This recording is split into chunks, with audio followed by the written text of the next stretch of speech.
നമസ്കാരം. 2025 May 13 Alistair മെക്ലീൻ്റെ night without end എന്ന നോവലിൻ്റെ ഇൻട്രൊഡക്ഷനായിരുന്നു ഈ ചാനലിൻ്റെ ആരംഭം.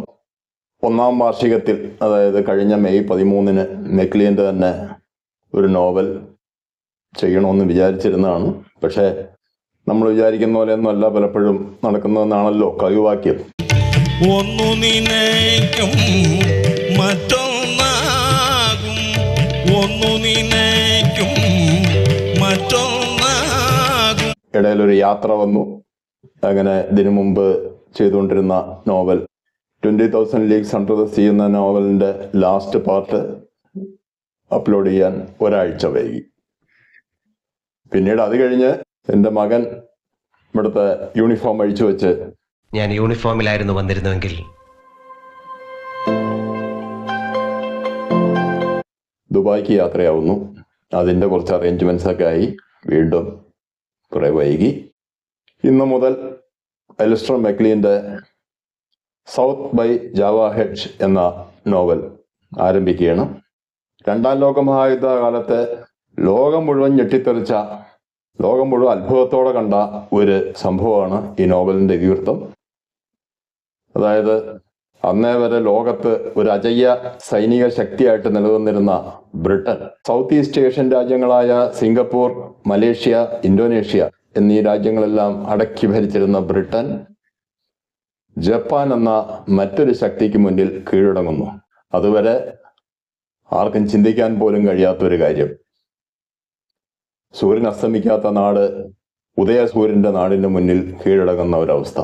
നമുക്കറിയാം, ആൻ ഫ്രാങ്കിന്റെ ഡയറി കുറിപ്പുകൾ എന്ന 2ാം ലോക മഹായുദ്ധത്തെക്കുറിച്ച് വന്ന ആ യുദ്ധസ്മരണകൾ.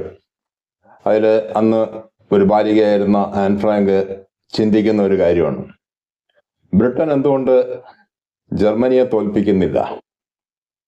അത്രയും വലിയൊരു സൈനിക ശക്തിയായിരുന്നു അന്ന് യൂറോപ്പിൽ ബ്രിട്ടൻ. പക്ഷേ അവരുടെ ചില അറ്റാക്കുകളൊക്കെ അല്പം ഡിലേഡായി. അതിൻ്റെ കാരണം മെക്ലീൻ്റെ തന്നെ മറ്റൊരു നോവലായ പാർട്ടിസാൻസിൽ വിവരിക്കുന്നുണ്ട്. അത് ഇനിയൊരിക്കൽ അവതരിപ്പിക്കാം. 1942 ഫെബ്രുവരിയിലാണ് ഈ നോവലിൻ്റെ കഥയുടെ ആരംഭം. അതായത് ബ്രിട്ടൻ ജപ്പാന് കീഴടങ്ങുന്നതിൻ്റെ തൊട്ട് തലേ ദിവസം സിംഗപ്പൂരിൽ നടക്കുന്ന ചില സംഭവങ്ങളാണ് ഈ നോവലിൽ വിവരിക്കുന്നത്. നമ്മൾ നേരത്തെ പറഞ്ഞിട്ടുള്ള കാര്യമാണ്. 2ാം ലോക മഹായുദ്ധ കാലത്തിൽ നേരിട്ട് അദ്ദേഹം ബ്രിട്ടീഷ് നേവിയുടെ ഭാഗമായിരുന്നു.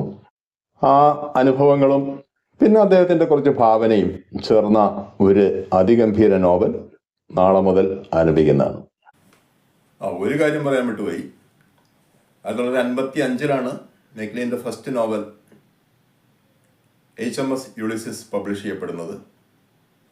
പിന്നീട് 56 എഴുത്തു തുടങ്ങി 57 പബ്ലിഷ് ചെയ്യപ്പെട്ട നോവലാണ് ഗൺസ് ഓഫ് നവറോൺ. ഈ 2 നോവലുകളും സൂപ്പർ ഹിറ്റുകളായതിനു ശേഷമാണ് മെക്ലീൻ്റെ 3ാമത്തെ novel south by Java head എഴുതാൻ ആരംഭിക്കുന്നത്. 57 എഴുതാൻ ആരംഭിച്ചു, 58 ഇത് പബ്ലിഷ് ചെയ്തത്. എഴുതാൻ ആരംഭിച്ച സമയത്ത് തന്നെ ഇതിൻ്റെ പബ്ലിഷേഴ്സ്, കോളിൻസ് പബ്ലിഷേഴ്സ്, ഇതിന് വലിയൊരു പരസ്യം കൊടുത്തു. ആ പരസ്യം കഴിഞ്ഞ ഉടനെ സംഭവിച്ചൊരു കാര്യം, എഴുതി തീർന്നിട്ടില്ല, എഴുതാൻ തുടങ്ങിയിട്ടേ ഉള്ളൂ. ആ നോവൽ സിനിമയാക്കാനുള്ള അവകാശം 20th Fox international Hollywood film producer വിലക്കെടുത്തു എന്നുള്ളതാണ്. ചുരുക്കി പറഞ്ഞാൽ നോവല് പബ്ലിഷ്ഡായ ഏകദേശം അതേ സമയത്ത് തന്നെ സിനിമയും റിലീസായി. 2ഉം വമ്പൻ ഹിറ്റുകളുമായിരുന്നു. ഏതായാലും നോവലിൻ്റെ കഥ നാളെ മുതൽ ആരംഭിക്കുന്നു. നമസ്കാരം.